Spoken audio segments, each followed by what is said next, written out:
ఇంకే రోజు అయితే 12వ తేదీ జూలై నెల 2024 శుక్రవారం. ఇంకే రోజు మనం మదనపల్లి మార్కెట్లో టొమాటో స్టాక్ అంటే దిగుమతి నెల వచ్చి మనం ఎవరిలో తెలుసుకుందామండి. నెలతో పోల్చుకుంటే దిగుమతి తగ్గిందా లేదా పెరిగిందా వీటన్ని ఎవరిలో తెలుసుకుందామండి. తెలుసుకునే ముందు ఇంకా మన ఛానల్ సబ్స్క్రైబ్ చేసుకోలేదా? ఇంకెందుకు ఆలస్యం, ప్లీజ్ ప్లస్ సబ్స్క్రైబ్ చేసుకోండి. ఇంకా మన ఛానల్ సబ్స్క్రైబ్ చేసుకోకుండా అలాగే ఏడో లైక్ చేయకుండా చూస్తుంటే, కొత్తగా ఎవరైనా మన ఛానల్ చూస్తుంటే అలాగే ఇంకా कोई नवा आदमी दिखाए तो अभी तक नहीं सब्सक्राइब करे तो सब्सक्राइब कर लो. ఇక్కడ విషయానికి వస్తే తెలిసిందే కదా, మదనపల్లి మార్కెట్లో సుమారుగా ఒక 29, 31, 32, 33 ఏళ్ళు అయితే ఉన్నాయి.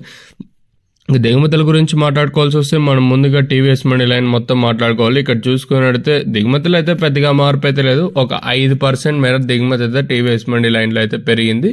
ఇంకా అలాగే జీపీఆర్, ఎంఆర్ఎం అలాగే భాగ్యలక్ష్మి, ఎస్జిఎస్ మండి లైన్ మొత్తం చూసుకున్నా ఇక్కడ మాత్రం దిగుమతి ఇంచుమించు సేమ్ దేనిలో తక్కువగా వచ్చింది.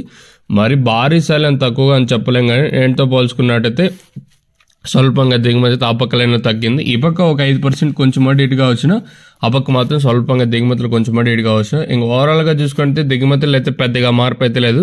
నిన్న ఏ విధంగా వచ్చాయి, ఈ రోజు కూడా అదే విధంగా దిగుమతులు అయితే వచ్చాయండి. మరి చూద్దాము ఈ ధరలు అనేది ఏ విధంగా వెళ్తాయి చూడాలి. అంటే వేలంపాట్లు అనేది ఒక్కొక్కసారి 8:30కి ప్రారంభం అవుతుంది, ఒక్కొక్కసారి 8:45కి అయితే ప్రారంభం అయితే ఉంటాయి. మరి చూద్దాము ఈ ధరలు అనేది ఏ విధంగా వెళ్తాయి చూడాలి. ఓవరాల్గా చూసుకుంటే దిగుమతులు అయితే పెద్దగా మార్పు అయితే లేదు. సేమ్ ఎన్నోషట్ల దిగుమతులు అయితే ప్రస్తుతానికి అయితే వచ్చాయి. ఒక్కొక్కసారి మనకి 8:30 తర్వాత కూడా, అంటే 8:30 ఒక్కొక్కసారి వేలంపాట్లు అనేది ప్రారంభం అవుతుంది. 8:35కి అయితే ప్రారంభం అయితే ఉంటుంది. దిగుమతులు మనకు 6 గంటల తర్వాత కూడా ఒక్కొక్కసారి వస్తూ ఉంటాయి. అలా ఏమన్నా వస్తే నేటితో పోల్చుకుంటే దిగుమతి స్వల్పంగా పెరిగినట్టు అయితే ఉంటుంది. ఒకవేళ రాకపోతే ఇంచుమించు సేమ్ ఎన్నోషట్ల దిగుమతులు అయితే ఉంటాయి. మరి చూద్దాము ఈ ధరలు అనేది ఏ విధంగా వెళ్తాయి చూడాలి.